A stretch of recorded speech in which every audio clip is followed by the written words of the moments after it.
فرمانے مولا علیہ السلام ہے، مکار آدمی انسان کی صورت میں شیطان ہے۔ جوانی میں ہر قدم پھونک پھونک کے رکھیے، کہیں ایسا نہ ہو کہ لکھیں آپ لیکن آپ کا لکھا ہوا آپ کی اولاد پڑھے۔ اپنے آنے والی اولاد کے مستقبل کی خاطر خود کو اللہ کی مدد سے دنیا کے فتنوں سے بچائیں۔ جیسی زندگی گزاریں گے ویسی ہی موت آئے گی۔ حیرت کی بات ہے نا، نمازیں قضا کر کے لوگ سجدے کی حالت میں مرنا چاہتے ہیں، گنگناتے گانے ہیں مگر مرتے وقت کلمہ پڑھنا چاہتے ہیں۔ جس حال میں مرنا پسند کرتے ہیں اس حال میں زندگی گزارنا شروع کر دیں۔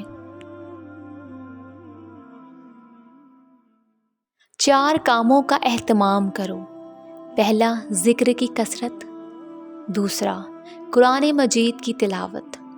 تیسرا، دعا کثرت سے کرو۔ چوتھا، حلال کھاؤ۔ پانچواں، حسن اخلاق، اچھے اخلاق۔ چھٹا، اللہ کی مخلوق کی خدمت کرو۔ حضرت علی علیہ السلام فرماتے ہیں، خاموشی اختیار کر لو مگر کسی سے شکوہ مت کرو، جب عزت نہ ملے تو کنارہ کر لو۔ کوئی بھی غروب ہمیشہ کے لیے نہیں ہوتا اور کوئی طلوع بھی ہمیشہ کے لیے نہیں ہوتا۔ بہترین ہے وہ لوگ جو زندگی کے عروج و زوال میں اپنے رب کی رضا پر شکر گزار رہتے ہیں۔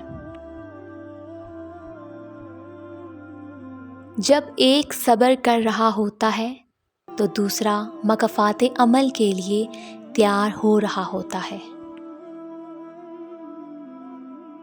ہم کب بڑے ہوتے ہیں؟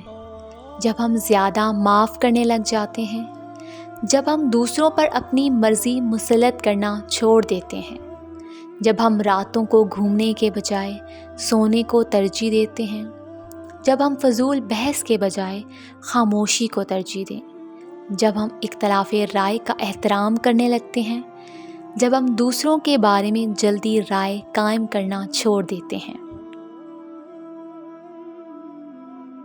زندگی ہر رنگ کا امتزاج لیے ہوئے ہے، یہاں مشکلیں ہیں تو ان کے ساتھ آسانیاں بھی ہیں، اگر ناکامی ہے تو کامیابی بھی۔